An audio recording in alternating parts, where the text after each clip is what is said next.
Isa ka ba sa mga naniniwala sa vampira?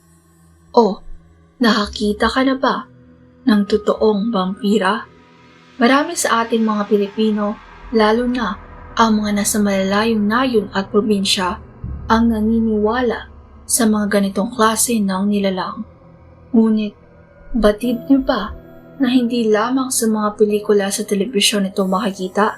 Sapagkat sa bansang Poland ay may nadiskubre na isang bangkay na pinaniniwalaan umanong nagmula sa isang vampira. Isang pangkat ng mga archaeologists sa Poland ang nakagawa ng isang nakakikilabot na pagtuklas. Sa pamamagitan lamang ng kanilang radar ay natuklasan nila ang isang lumang sementeryo na siyang pinagkukublian umano ng mga yumaong vampira. Ayon sa kanila, ang kanilang nadiskubre ay mula sa labi ng isang batang babae. Ngunit nakapagtataka lamang dahil nakitaan ito ng padlock sa kanyang mga paa.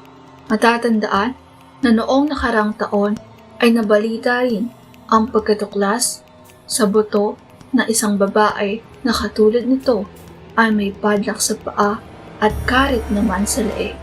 Marahil ito ay dahil sa pinaniniwalaan din daw noon na maaari pang mabuhay muli ang mga namayapang nilalang. Ikaw, anong nakakatakot na kwento mo?